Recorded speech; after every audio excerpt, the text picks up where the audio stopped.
Hello, in this episode of Airs for Architecture, I speak with architect Michael Pawlyn, founder of Exploration, a practice which develops regenerative and biomimetic design processes, systems and buildings. Michael is a noted expert on this, as well as public speaker, TED talker and writer. Our discussion centres on the book Flourish, Design Paradigms for Our Planetary Emergency, which Michael wrote with urbanist and writer Sarah Ichioka and published with Triarchy Press in 2021.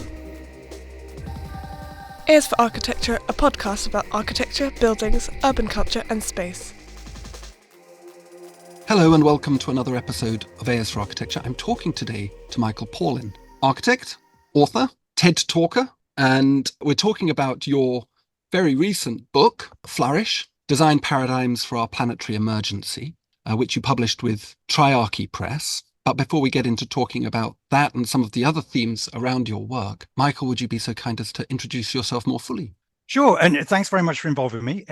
Just to point out, Flourish was a co-authored book with Sarah Ichioka, and quite a bit of what I'll be saying today is based on the ideas we developed together, so equal credit to Sarah for that. So, introduction for me. Well, as a teenager, I was given a book by a quite radical uncle. It was called Blueprint for Survival. I read that age 13.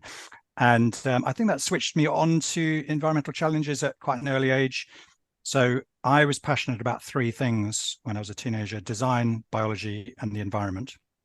I thought about studying biology, couldn't really see the creative side at that point. So I studied architecture, went to the Bartlett, did my year out with Bennett's Associates in the very early days when there were just 5 of us there. I then took an additional year out to work in Japan for a Japanese architect, did a bit of traveling on the way back, then did the second part of my course at Bath University. When I emerged from that, it was the depths of a recession. So I worked for a TV company for a while, doing documentaries, partly as a researcher, partly as a Japanese translator, although that gives a completely false impression of how good my Japanese was. And then I joined Howard Tompkins as their first full-time employee, had a really good time there for about 5-6 years, and then joined Grimshaw, where I was part of the team that designed the Eden project. I was at Grimshaw for 10 years and got more and more interested in the idea of biologically inspired design approaches. Set up my own company, Exploration, in 2007, and that was partly about trying to find a new model for how we could work as architects. So trying to work in a more proactive way, coming up with projects and then finding a client and finding a way to deliver those. That's a lovely journey. Some very celebrated firms in there. The reason I came across your work, I mean, I'd known of your work anyway, but one of the things that inspired me to write to you was a student of mine Kalina, who is really interested in biomimetic design and had been writing an essay looking at a compare and contrast. She's an undergraduate, in fact, she's a first year. Compare and contrast between your work and Antonio Gaudi's work, which is pretty cool. I'm flattered. Yeah, exactly. You've got something quite big to live up to. And so I'd taken a closer look at some of your work. I suppose the question is, what was the drift? Obviously, this Blueprint for Survival is your starting gun, but and obviously as you've moved through going through Grimshaw's and places, firms like that, there has been this kind of trajectory. But what was the deep stimulation, I suppose, for this idea? Well, I think my generation all did a little bit of biomimetics in architecture school, but it tended to be limited to fairly familiar things like, spider webs and termite mounds. And the really key moment for me was actually when I went on a 1-week course at Schumacher College, which is a centre for ecological studies in Devon. And that was led by 2 absolute luminaries, Amory Lovins from the Rocky Mountain Institute and Janine Benyus from Biomimicry 3.8.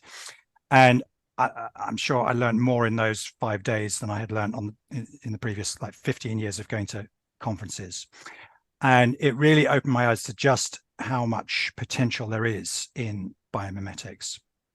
And combined with the work that we were doing on the Eden project, where we used biomimicry a lot to actually refine the structure, and that it was partly that really helped us create a superstructure that was a fraction of the weight of a more conventional glass solution and was a third of the cost. And I guess after that Schumacher experience, I really just started looking into biologically inspired design approaches more and more, and then got to the point where I wanted to focus all my effort on that. And that's when I set up exploration. It's really interesting. I would love to understand, I suppose, the how of biomimesis in design when you started, and how it's transformed. I mean, obviously, computer processing power has massively increased, which has enabled a certain amount of things. It's funny to think of something like the Eden Project, which is still kind of cutting edge, must have been done in what we would now see as being fairly rudimentary technologies. I mean, what was the design process like for that kind of stuff in the early days? Well, a certain amount of that had been done when I joined. So it was David Kirkland who really came up with the master stroke of the intersecting spheres. And my job was really to take that bold idea through the various stages to make it real. And at the time, the computers really struggled with the processing power to deal with that 3D modeling. And there was some pretty crucial input from the specialist subcontractor that did the steel work. They had a kind of mathematical genius working within their company. And I think that scheme also showed a much more sympathetic relationship between the artifact and the landscape. So when we were looking at precedents for botanical enclosures, we found that a lot of them were very neoclassical, just very symmetrical buildings on a completely leveled site, not really acknowledging much in the way of realities about sun path and so on. And with the way that the Eden project worked out, where we kind of nestled it into the parts of the sites that were getting the best solar exposure, I think that ended up with a much more sympathetic relationship between the building and the landscape, much more accommodating rather than one that spoke of kind of domination. Would you say that was at the heart of the biomimetic approach, was this, I suppose, cooperation between nature and the building? Is that what it's trying to achieve, or is it doing something beyond that? Is it firstly an aesthetic enterprise, something about creating a visual spatial harmony? Yeah, I tend not to define it in aesthetic terms. Like, for me, that's more about sort of biomorphic architecture, and a kind of big picture view of biomimetics that I like to use is that the big challenge for humanity now that's coming into focus is that we've got to learn to integrate everything we do as humans into the web of life. And given that challenge, there's no better source of solutions that we could turn to than the way that life has evolved over 3.8 billion years of evolution. So biomimicry has been done certainly been done in some rather superficial ways. And what Sarah and I set out to do with Flourish was to demonstrate a much deeper application of biomimicry, because what I think we really need to move on from conventional sustainability into the realms of regenerative design is much more radical thinking. And I'm using that in the literal sense of the term, of really trying to get to the root of the issue. When we were discussing the plan for this podcast, you sent me 3 suggestions of a route to discussing, and I think they're very good, and they're very close to some of the questions I pose to my own students in theory seminars. And the first question you asked, what are the shortcomings of conventional sustainability? Now, when you're doing podcasts with guests, if you have the vaguest idea about what they're talking about beforehand, it becomes very easy to lead the conversation in the direction that so I'm not going to do that.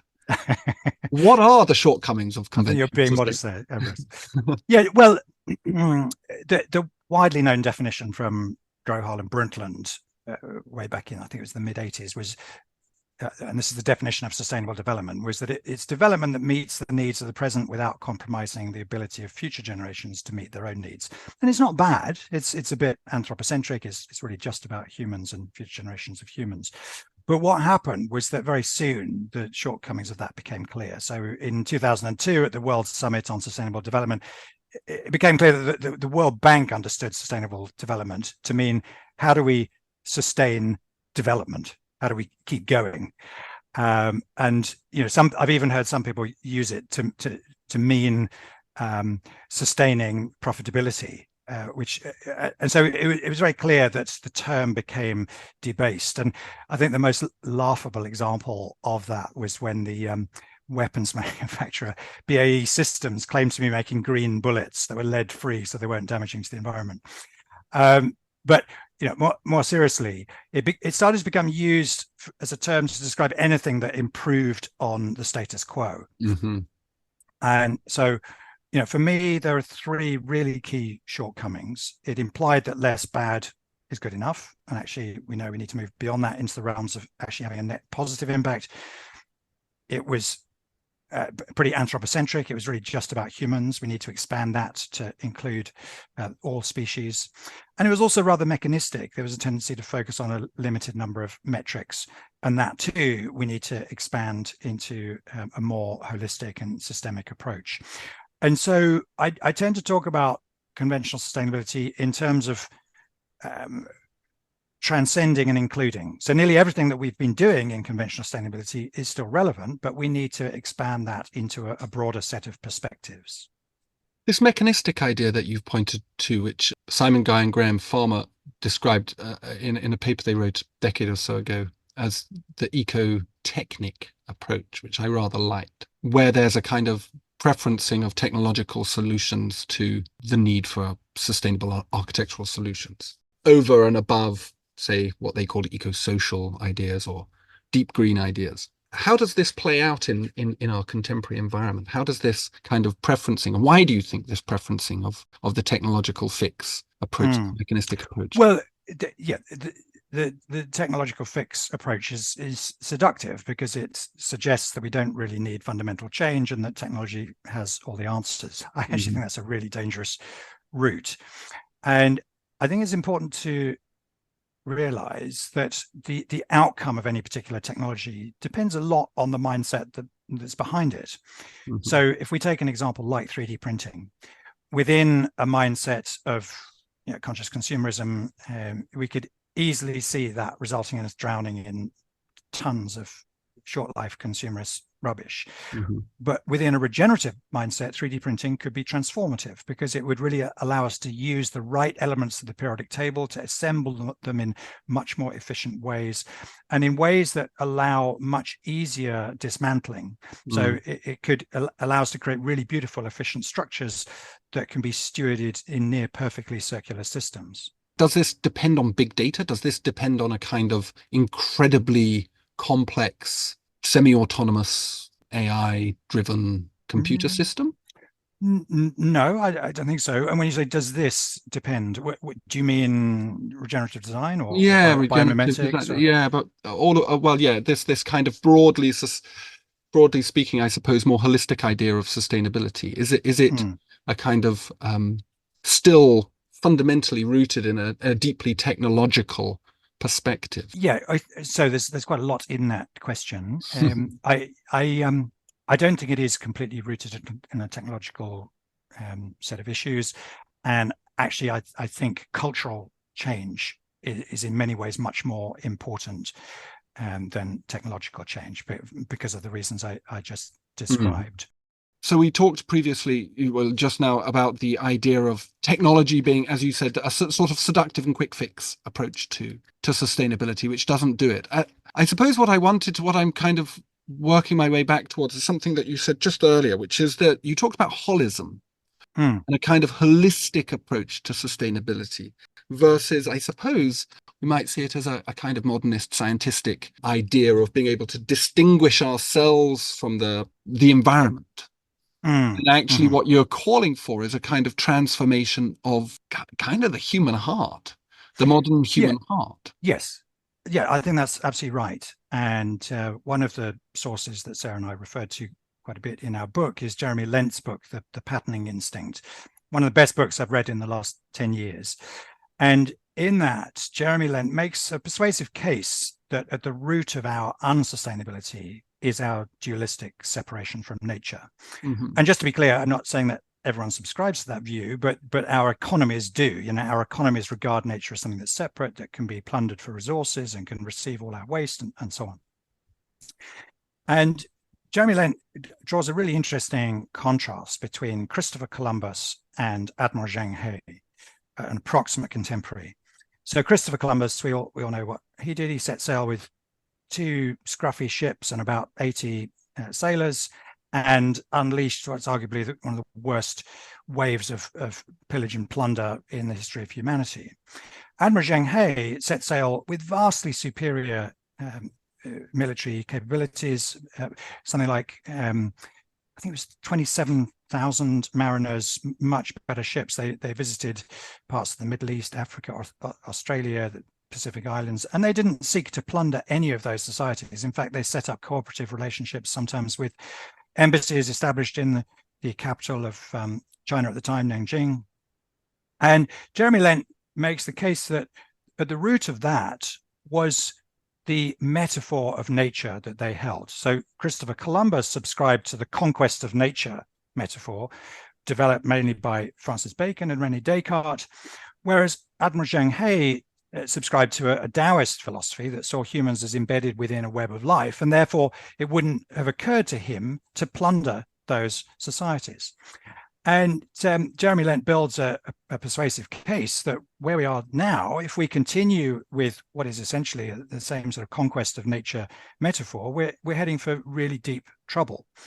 So the question that we need to explore, I believe, is what's the opposite of that? How do we learn to integrate what we do into the web of life? And there's some really interesting stuff that's been written by a philosopher called Freya Matthews. And she gives an example of Bill McDonough, who's I think a very progressive thinker, and I still think Cradle to Cradle is a really good book. Bill McDonough talks about how imagine you are a company that makes hair gel, then you should be asking yourself, what does the river that this will end up in, what does the river want from the hair gel?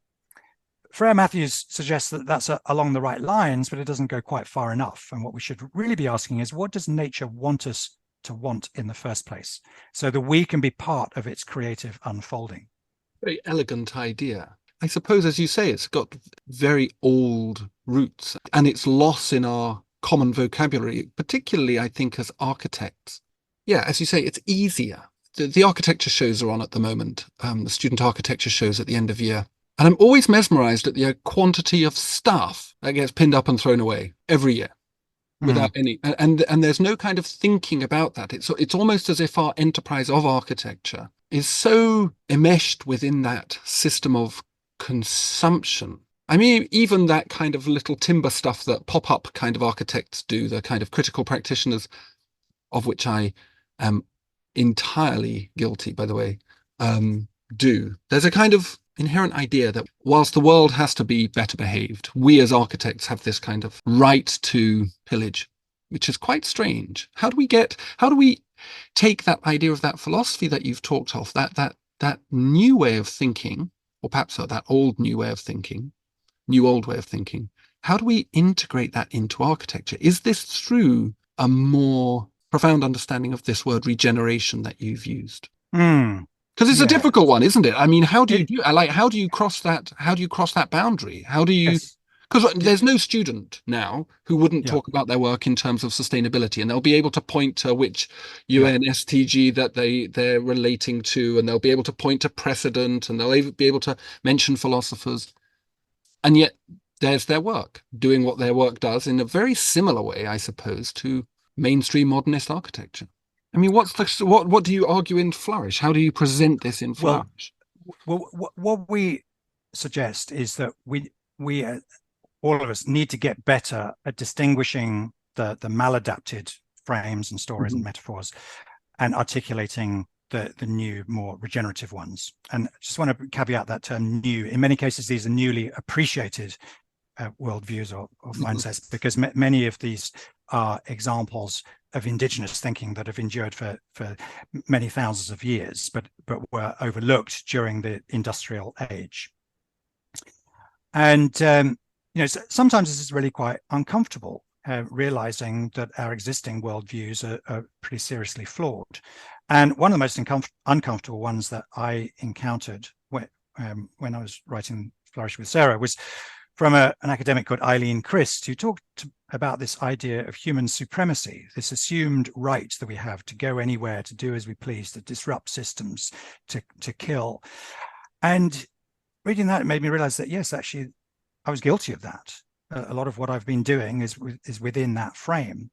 And often when you find a really confronting thought, one reaction you could have is you just sort of shut it out and dismiss it. But it's much more courageous if you think, oh, okay, well, if there is some truth to that, how can we change what we do to address that? And how, in this case, how can we get to a way of designing that is bio-inclusive, that acknowledges the other species? And I think there are already some really useful ways of going about that. I think the Biomimicry 3.8 approach, that they're a firm of consultants in the US. And what they say is that when we're approaching a major project or a new piece of city, say, we should start by identifying how a mature ecosystem in that part of the world would function. How much carbon does it sequester? How much wildlife does it accommodate? How much oxygen does it produce? How much water does it filter? How much food does it produce?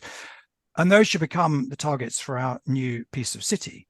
Now, clearly, that's way beyond where we are currently, but there are sufficient examples of projects that do bits of that for me to be convinced that that is possible. And when we get to that point, then we could reasonably argue that we have integrated our new piece of city into a broader, stable system. And I think we need to be kind of always on the lookout for these problematic frames. And one example that is very commonplace is that when you look at more or less any modern city and you see the glass-fronted buildings, you can be pretty sure they will have been built with a specification that includes what's called a non-infestation clause. I'm sure that'll be familiar with all the architect listeners, but for those listeners who aren't familiar, that's essentially a contractual obligation to exclude all non-human life from the building.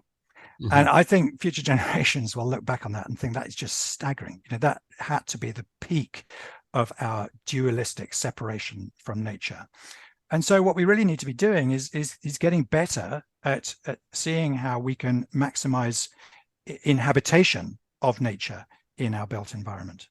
That's a very interesting idea. And I think it's one that perhaps during COVID times, that idea of the possibility of isolation was revealed to be an absurdity.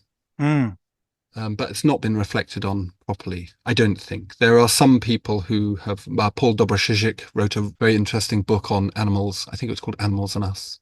He'd been on the podcast about it, this idea that actually humans live in concert with a whole host of unseen things. I mean, I'm in this mice-infested Edwardian house at the moment. I wish I could have a bit more isolation, to be honest. So it's quite a nice idea. I think that's a really fascinating idea. There's a huge richness there. But this idea of regeneration then that you've mentioned, for me, it's one of these words like sustainability and co-production, where it's woolly enough to allow people to interpret in ways that are actually counter the idea itself. And so we can talk about regenerative, but what we really mean is we're doing a bit of recycling, or we've used some of the bricks from the building that we've knocked down to make planters in the quote unquote community garden, or whatever it is. So what is regenerative? How do we get to regenerative? And how, and more specifically, what does it look like in practice? How do we do it? Yeah, so I think there is a very real risk of it being debased in a way that's similar to sustainability. But Sarah and I described how we're hopeful that it may be a bit more resistant to that, because I think, you know, unless something is actually net positive, then I don't think you can reasonably call it regenerative. And so we had discussions recently with my colleagues in Architects Declare, because we've launched this thing called the Regenerative Architecture Index. And, you know, it's clear that at the moment, it's incredibly difficult to kind of be regenerative. And so that's something that we need to work towards. And I think it's fair to say we're still in the early stages of the debate. There are some good definitions emerging. So one definition is that it's an approach in which human systems are designed to coexist and co-evolve with natural systems over time. I think that's pretty good. Sarah and I define regenerative design as that which supports the flourishing of all life for all time. And in your question, you were asking, how do we do it and what does it look like and so on. Well, I think it does require a different set of tools and mindsets. So tools like 3 Horizons by Bill Sharp, I think that's a very useful one. That's an excellent way of identifying what are the maladapted aspects of what's called Horizon 1, business as usual, and what are the seeds of the future that are visible in the present. That's Horizon 3. And then there's what's called Horizon 2. Those are the emerging disruptive ideas, which can be captured in a way that prolongs Horizon 1. So those are called Horizon 2 minus, or they can become ideas that help bring Horizon 3 into being, and that's referred to as Horizon 2 plus. There's a really good short video about this narrated by Kate Rayworth that's available on YouTube. It's a brilliant description. I do think that's a very useful tool. And then one that I've made use of with a number of client groups is called Human Layers. So it's a kind of long time meditation developed by the Long Time Project. And it encourages participants to get into a way of thinking that is much longer term, thinking about what life would have been like for some of their ancestors. So stepping back in time and really imagining yourself in that world, stepping back into the present, thinking of a young person in your life, and then stepping forward into the future and imagining that young person on their 90th birthday at a family celebration, standing up to give a toast. And at the last minute, they see a picture of you on the mantelpiece and they decide to change what they're going to say. And they give a talk about the legacy that you left for them. And then the next stage in the process in this workshop is to actually write that speech. So each person writes a speech about what they would like their legacy to be. And I've done this with a range of clients, and I've found it to be extremely useful at raising the general level of ambition. And particularly if you couple it with a distinction between sustainability as being trying to be less bad versus regenerative, which is striving to be net positive, there are very few people who would actively want their legacy to be degenerative. I agree with you. I have a profound faith in people, but I don't have a profound faith in political systems and their economics, or perhaps we should say economic systems and their policies, depending on who you think is running this shit show. Pardon my language. A conservative politician used that himself about the Tories just yesterday. Yes. So I guess the question is that you as an architect and Sarah Ichioka have come up with this beautiful thing, and it speaks to us. It speaks to us as designers. It speaks to a broader public who are aligned with architecture or interested in architecture. And as you say, most ordinary people wouldn't want to hear their own eulogy and discover that everybody thought that they were a degenerative, destructive person. How do we change policy? Like, how do we act beyond the small sphere of influence that professional architects have, where we design very few of the buildings that are built in the world? We're involved in very little decision making about the emergence of cities. I'm thinking here about the kind of vast expansion of housing that's going on in the part of England I live in, but also these discussions around the new towns which are being planned. And we're coming up to an election and everybody's saying they're going to build houses, and no real talk in that about the sustainability, the health, the holistic goodness of those places. So how do we get this discussion and scale it up to the point where it's impacting more than just one designer's thinking at one workstation? Yeah, you're good at asking questions that would take several hours to answer comprehensively. It's not good. It's very bad. And I'm sorry. That's fine. Don't worry. Well, I'm increasingly coming to the view that to really address the planetary emergency, we need a transformation of human consciousness. And I know that's a grand statement, but I'm completely convinced that we're not going to get to where we need to be just by talking about embodied carbon and so on. And so I've become increasingly interested in what are called stage development models. So, a more simple example of the transformation of human consciousness is the way that we tend to hold views that are very different to the set of views held by our parents, and different further from the set of views held by our grandparents. And what stage development models do is they look at those kind of trends over time and arrange them in a fairly rigorous and organized way.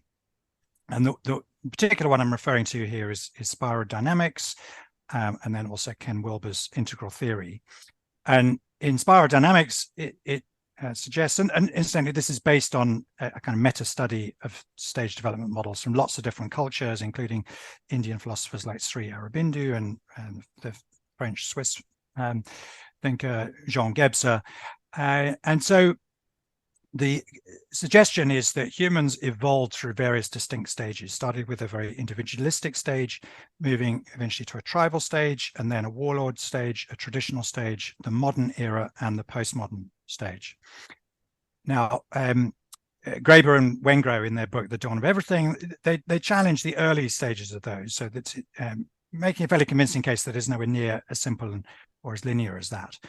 But I still think that the stages from traditional onwards actually hold a lot of useful information about them. So in the traditional phase, that came after a very long period of violence and unrest, and it was all about stability. And that saw the rise of the big religions, the cities and nation states.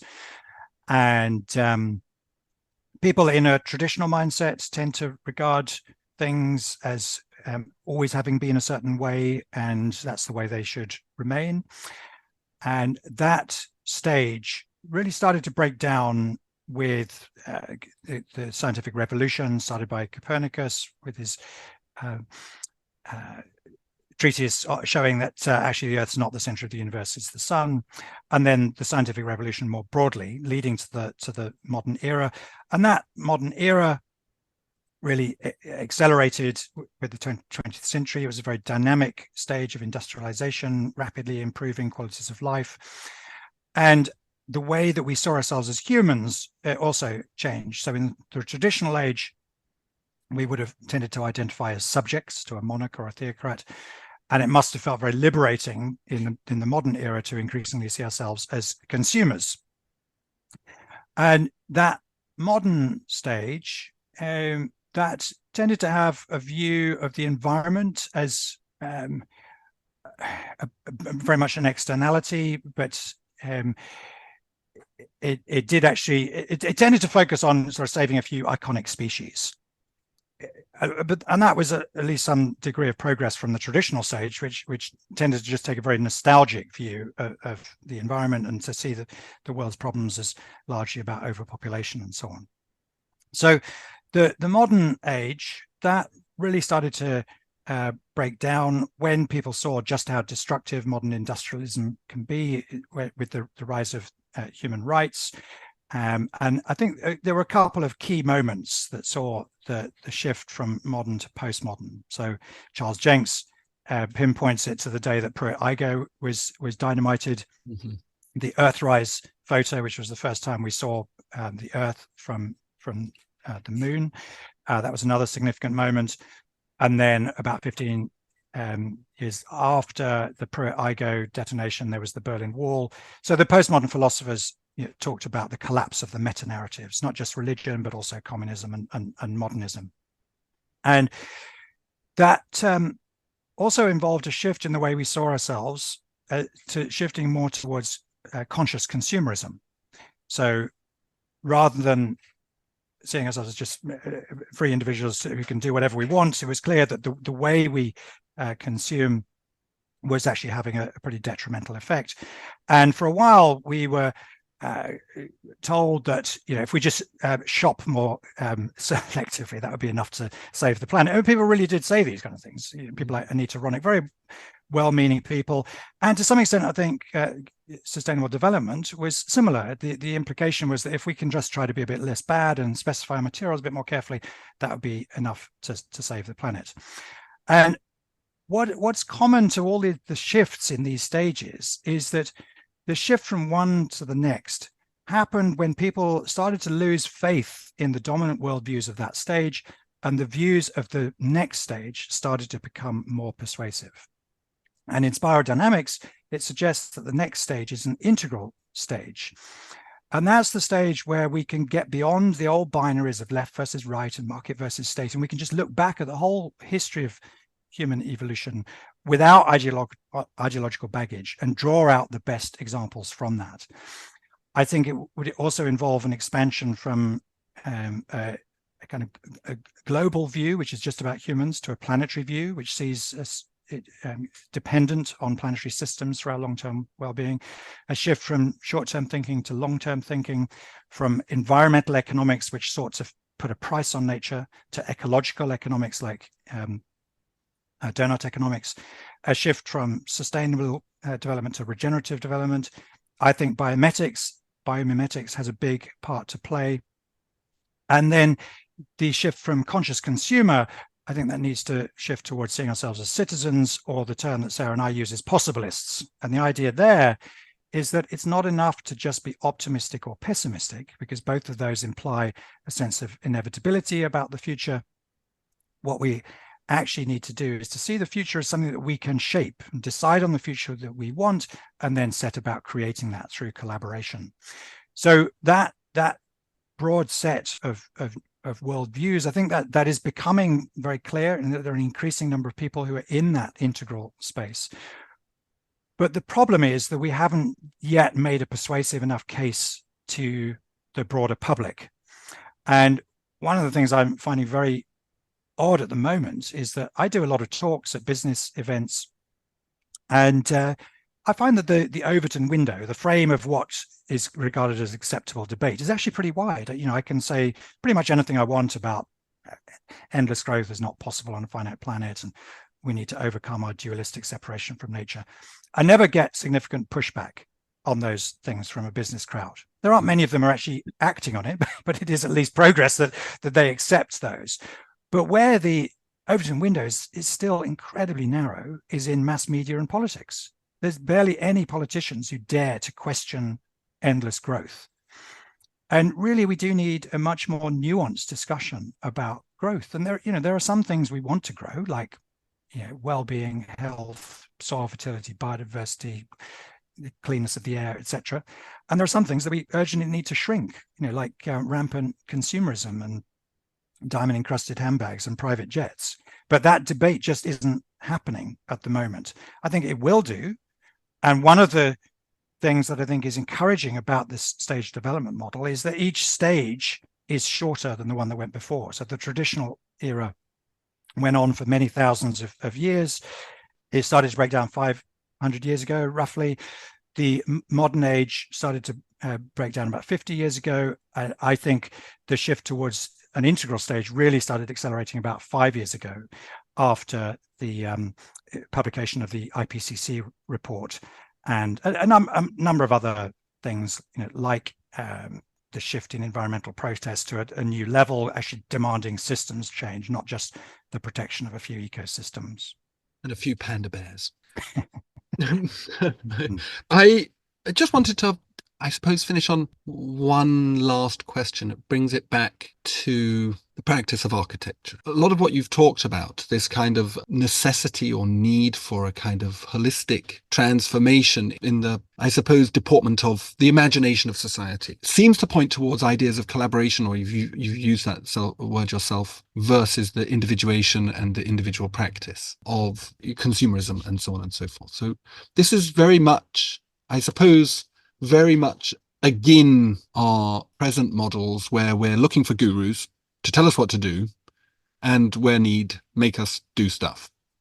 So we're kind of still dependent on that big man theory of history, and sometimes big women, but you never call them that. But that sort of heroic view of history still seems to me to undergird what we're doing, and to a certain extent, well, to a great extent, still seems to underpin the architectural imagination. I mean, the way we teach architecture, I think of it as walking backwards, looking at history and finding the heroes and their heroines, and then trying to copy them. How do we imagine in this collaborative, co-designed future, how do we imagine architectural practice happening? What does that look like? What is an architect in 50 years' time? That isn't the isolated genius, the fountainhead, but is capable of this integrated and holistic thinking. Yeah. Are you familiar with Brian Eno's ideas about senius? You come across that? No. Well, Brian Eno is just brilliant. One of the most fascinating people on the planet in my book. And he talks about this kind of big man model of history and how breakthroughs are often attributed to lone geniuses. And he found that increasingly frustrating because in every case, they would have been part of a whole sort of milieu, and ideas emerge from a whole scene. And it's inaccurate, quite apart from kind of egotistical and unjust for one person to claim the responsibility for that. So he came up with the idea of senius. So ideas emerge from a whole scene and shouldn't be attributed to individuals. And then to pick up on your point more specifically about what this means for architects, I do think it points to a much more collaborative model. And I think there are some people doing that extremely well, like Imi Kaur at Civic Square and Assemble on a lot of their projects. And it's a model that in exploration we try to use. So on a project like the Biomimetic office, where we had a client who wanted us to design an office using biomimicry to go well beyond the LEED excellent scheme that he had previously commissioned and built. And what we did is we pulled together a team of real polymaths, some of the best consultants that I've got to know over the course of my career. And we insisted on having a biologist as part of that design team. And then we used a much more inclusive way of working that strived to draw the best ideas out from the team. And it's a little bit like the way that the conductor, Benjamin Zander, talks in his TED talk. And he makes the point that a conductor doesn't make a sound, but relies for their power on making other people powerful, drawing out the best performance and integrating that into a cohesive whole. And that is very much what we try to do in the Biomimetic office. And what we found is that actually a number of the consultants on that said, we've been harboring this idea for the last 10 years and trying to get it into projects, but it's never fitted with the architect's grand vision. And it resulted in some really significant breakthroughs on that project in terms of resource efficiency and well-being and so on. And so I think that is a model that we could look towards.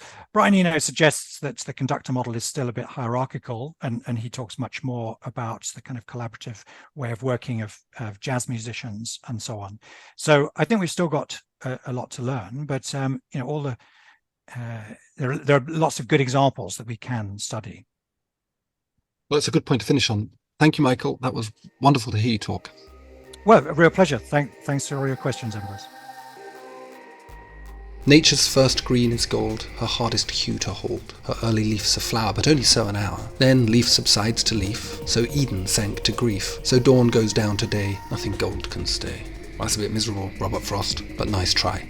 I think if you read Sarah and Michael's book, there's a little bit more hope around. Please see the podcast description for links to Flourish, and also to Michael's practice and professional profiles. And thanks for listening.